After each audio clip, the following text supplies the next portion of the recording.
वो सिर्फ राज्य स्तरीय और नेशनल चैंपियनशिप में जीतना चाहती थी, लेकिन परिवार और कोच के सपोर्ट और अपनी कड़ी मेहनत से हरियाणा के रोहतक की ऋतिका हुड्डा ने हासिल कर लिया है पेरिस ओलंपिक का टिकट। ऋतिका हुड्डा को मिला है पेरिस ओलंपिक में दम दिखाने का मौका।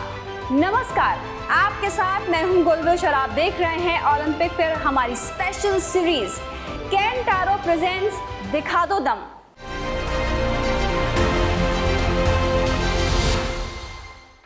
केंट आरो जो हमेशा रखता है शुद्धता का ख्याल, सालों से भरोसे की पहचान, केंट आरो रखता है आपकी सेहत का ध्यान। पेरिस ओलंपिक पर हमारी खास सीरीज दिखा दो दम में हमारी आज की मेहमान हैं ऋतिका हुड्डा। हरियाणा के रोहतक की रहने वाली 21 साल की ऋतिका हुड्डा ने पेरिस ओलंपिक का कोटा हासिल किया है। वे महिला कुश्ती के 76 किलोग्राम वर्ग में क्वालिफाई करने वाली पहली भारतीय हैं। पेरिस ओलंपिक के लिए कैसी है उनकी तैयारी और कैसा रहा यहाँ तक पहुँचने का उनका संघर्ष, आइए जानते हैं मेरी सहयोगी गायत्री चौहान के साथ।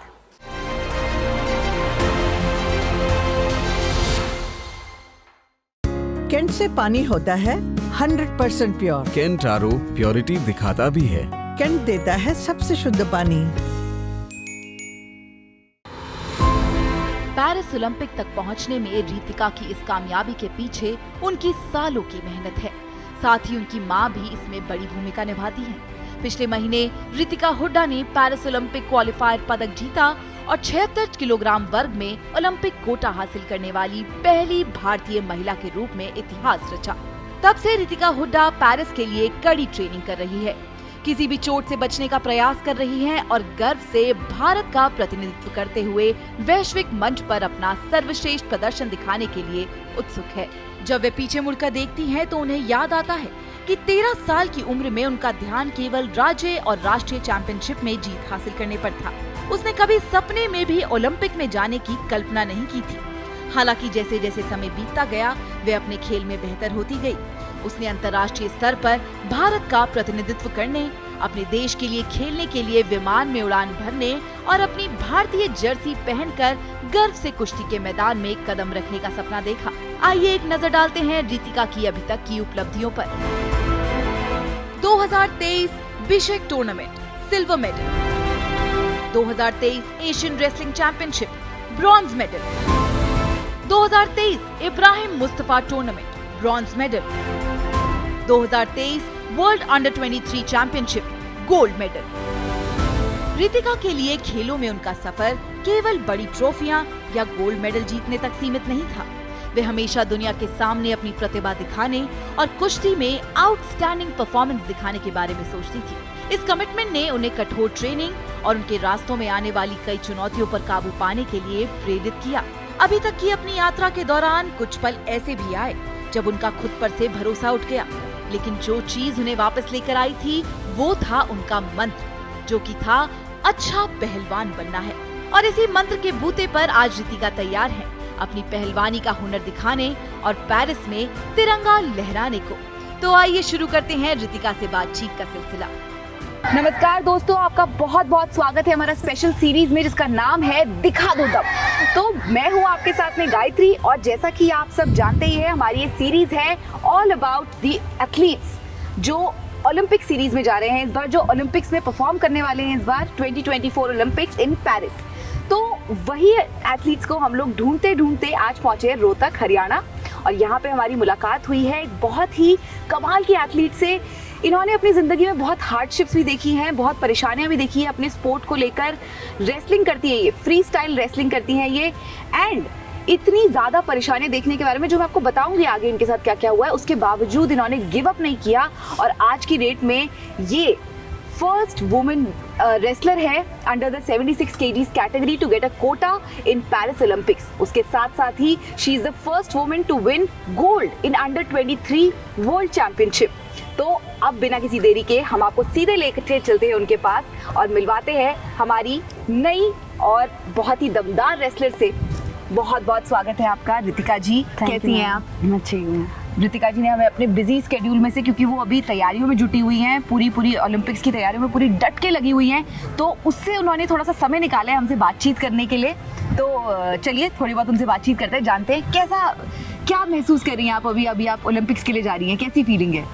मैम फीलिंग तो बहुत अच्छी है, क्योंकि 76 का पहली बार कोटा आया है और अब तो मतलब कड़ी मेहनत करनी है, यूँ कि ओलंपिक से भी मेडल लेके आना अब तो बस। बिल्कुल, और मेहनत तो आप बहुत कर ही रही हैं। हमने अभी देखा आपको प्रैक्टिस करते हुए, एकदम ज़बरदस्त मेहनत चल रही है। तो क्या लगता है इस बार कैसा कंपटीशन रहेगा वहाँ पर? किस तरीके के, आपको क्या लगता है आपके कंपटीशन में कौन कौन है उनमें से? मैडम जिनका क्वालिफाई हुआ, मतलब कुछ तो ऐसे जिनको मैं जानती हूँ, मेरी बाउट भी हुई है, उम्मीद मुझे पूरी है कि मैं मेडल लेके आऊँगी, क्योंकि अपोनेंट कुछ तो ऐसी मेरी बाउट हो रखी है, लूज़ भी हो रखी है, उनसे विन भी हो रखी हूँ, तो जिनसे लूज़ हुई तो उनसे विन भी होना है। बिल्कुल, और आपका हौसला देख के और आपकी प्रैक्टिस देख के लग रहा है कि बिल्कुल आप जीतेंगी, बहुत बढ़िया करेंगी और अभी भी बहुत बढ़िया कर ही रही है। Thank you. कब आपका पेरिस के लिए कब आपको निकलना होगा, किस समय पर? मैडम जुलाई से स्टार्ट है, पर अभी जैसे कोई डेट नहीं दी है किसी ने, बस अब तो यूँ है कि मेहनत करनी है, डेट आएगी तब चले जाएंगे, रवाना हो जाएंगे। अच्छा, तो ये हमारे साथ है रितिका हुड्डा और इनके बारे में हम और जानते हैं इनसे। रितिका, आप मुझे बताइए, आप कितने सालों से इस स्पोर्ट में है, रेसलिंग में? मैडम मुझे 8 साल हो गए। 8 साल हो गए हैं। तो शुरुआत कैसे हुई रेसलिंग की, मतलब कि क्यों आपने रेसलिंग चुना और कैसे इसमें आपका एंट्री हुई है?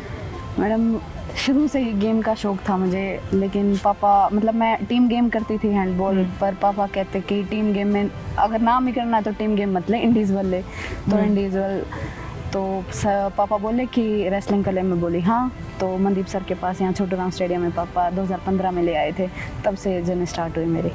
तो स्टार्टिंग से इसका जैसे स्ट्रेंथ वाइज काफ़ी स्ट्रॉन्ग है, तो उसके बाद जैसे इसका करने का, प्रैक्टिस करने का और उसके ऊपर जैसे समर्पित काफ़ी भाव से प्रैक्टिस करती है, पूरा अपनी लगन से प्रैक्टिस करती है।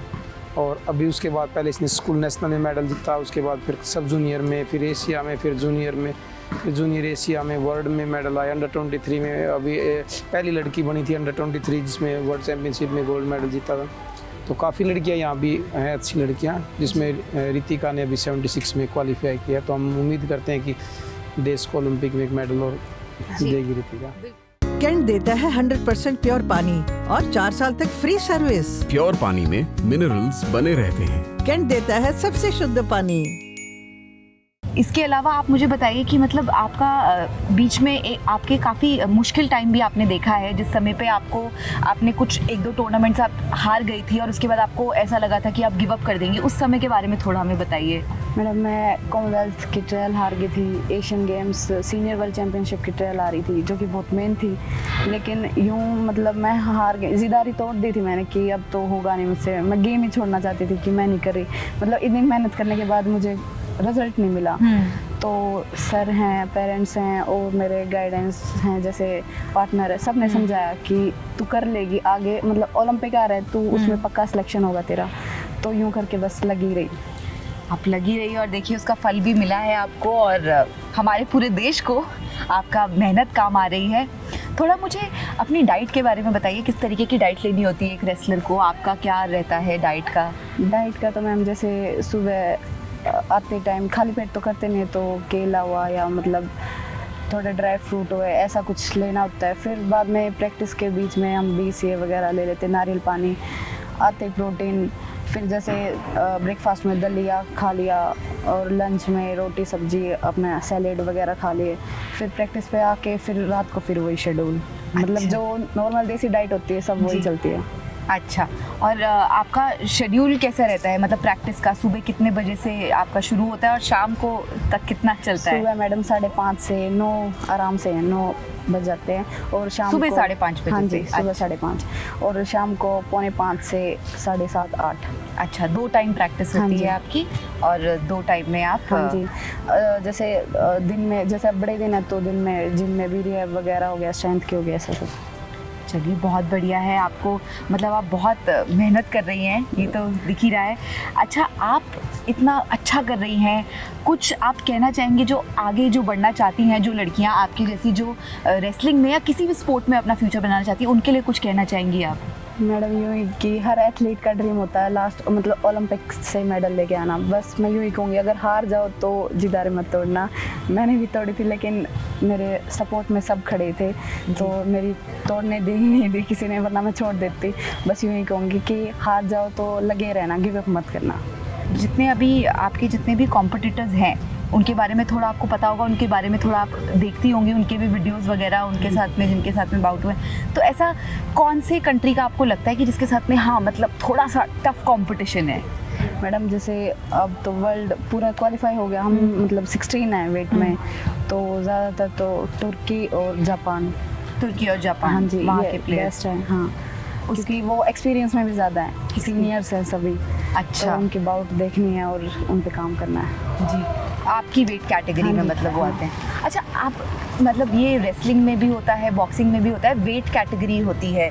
तो ये वेट कैटेगरी आपकी 76 केजीज, पहले आप 72 केजीज में थी, फिर आप अब 76 केजीज में आए। इसमें वेट मैनेज करने में मतलब क्या कैसा रहता है आपको? कितनी डिफ़िकल्टी आती है एकदम ऊपर नीचे वेट करने में? डिफ़िकल्टी बहुत आती है। मैं मतलब वेट चेंज किया तभी मैं मतलब कॉमनवेल्थ एशियन गेम्स ही हार गई थी, क्योंकि उसी टाइम पे मैंने वेट चेंज किया था। एक साल तो 72 में मैंने मेडल दिए, लेकिन वो नॉन ओलंपिक वेट था, तो 76 में आई तो मैंने पहले लूज़ किया हर मतलब कंपटीशन जो मेन थे। फिर मतलब मैं रिलायंस से स्पॉन्सर हूँ, तो मेरे डाइटिशियन और फिजियो स्ट्रेंथ वो उन्होंने सब ने हेल्प की मेरी, और जैसे मतलब स्ट्रेंथ बनवाई मेरी, वेट मैनेज करवाया, तो मैं उनका शुक्रिया करना चाहूँगी। तो बहुत अच्छी बात है। तो अभी भी पर आपको ये सब डाइट प्लान फॉलो करना पड़ता होगा? हाँ जी मैम, क्योंकि वेट मेंटेन रखना है जी। कम भी नहीं कर सकती जी। और ज़्यादा बढ़ा भी नहीं सकती। क्या बात है। चलिए थोड़ा और आगे चलते हैं, थोड़ी आपसे और बातचीत करते हैं और जानते हैं थोड़ा सा और आपके बारे में।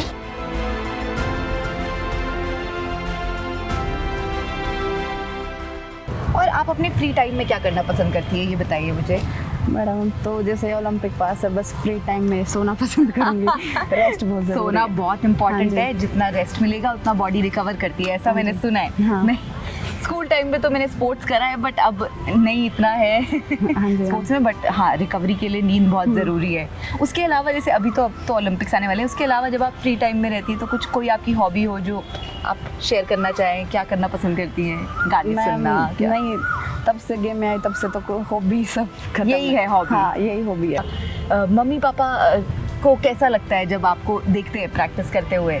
वो जैसे मम्मी तो मेरे साथ हमेशा कंपटीशन में भी जाती, बस बाहर नहीं जा पाती, लेकिन इंडिया में जहाँ पे भी कंपटीशन हर जगह जाती है। मम्मी मतलब खाने पीने का और मेरा प्रैक्टिस देखना सब ध्यान रखती है। और पापा यूँ है कि मम्मी जो भी मेरी डाइट बोलेगी वो पापा ले आएंगे, मतलब पापा बोलेंगे किसी चीज़ की कमी लगे तो मुझे बता देना, मतलब दोनों पूरा सपोर्ट है। दोनों पूरा हाँ जी। सपोर्ट करते हैं। पेरेंट्स का सपोर्ट भी बहुत पेरेंट्स का मैटर भी, करता है। मैडम जैसे मेरे भैया अमित हैं, वो भी मतलब मेरे गाइडेंस है, मतलब पूरी फैमिली मेरे साथ खड़ी है। पूरी फैमिली। उनको यूँ है कि बस मेडल लेके आएगी लड़की, क्योंकि 8 साल में इतना जल्दी रिजल्ट दिया तो कुछ तो खास हो बिल्कुल गई। बिल्कुल, लोग बहुत साल लगाने के बाद नहीं उस मुकाम पे पहुंच पाते जहाँ पे आप पहुंची हैं हाँ जी, अभी। मैडम। और हम उम्मीद करते हैं आप यहाँ से और ऊपर ही जाएं और हमारे देश का नाम रोशन करें, अपने कॉलेज का नाम भी रोशन करें। और आपके जैसे टैलेंट्स हमको और चाहिए, तो आप जब करेंगी वहाँ पर, आप जब खेलेंगी तो उससे और बच्चे भी इंस्पायर होंगे आपके जैसा करने के लिए, और आप अभी से इंस्पिरेशन है लोगों के लिए। मैडम प्रैक्टिस तो अपने मन से कर रही हूँ, लेकिन वो है ना कि सबकी दुआ भी ज़्यादा काम आती है। बिल्कुल। तो मेरे यूँ भी है कि दुआ ज़्यादा लगती है सारा से। बिल्कुल, हम दुआ करेंगे, पूरा देश दुआ करेगा हाँ जी, आपके लिए, और आप से हमें यही उम्मीद है कि आप मेडल ज़रूर लेकर आएंगी, और ऐसी हमारी दुआ भी है आपके लिए। तो दोस्तों, ये तो थी हमारे साथ रितिका हुड्डा, जो कि खेलने जा रही हैं free style wrestling under the 76 kg categories. जिस हिसाब से ये प्रैक्टिस कर रही हैं, जिस हिसाब से ये एकदम जी तोड़ मेहनत कर रही है, उससे हमको पक्का लगता है कि इंडिया इस बार दुनिया को दिखा देगा दम। रितिका ने वाकई पेरिस ओलंपिक के लिए बहुत मेहनत की है और उसे पूरा विश्वास है कि वे ओलंपिक से भारत के लिए मेडल जरूर जीत कर लाएंगी। रितिका हुड्डा रोहतक के छोटू राम स्टेडियम में प्रैक्टिस करती हैं। ये वही स्टेडियम है जहां से निकलकर साक्षी मलिक ने 2016 में रियो ओलंपिक में तिरंगा फहराया था। रितिका हुड्डा के साथ पूरे देश की दुआएं हैं। खिलाड़ियों का हौसला बढ़ाने के लिए शुक्रिया केंट आरो। हमारी ओलंपिक स्पेशल सीरीज दिखा दो दम के अगले एपिसोड में फिर से हाजिर होंगे किसी और ओलंपिक खिलाड़ी के साथ। देश का हौसला बढ़ा दो खिलाड़ियों, दिखा दो दम। नमस्कार।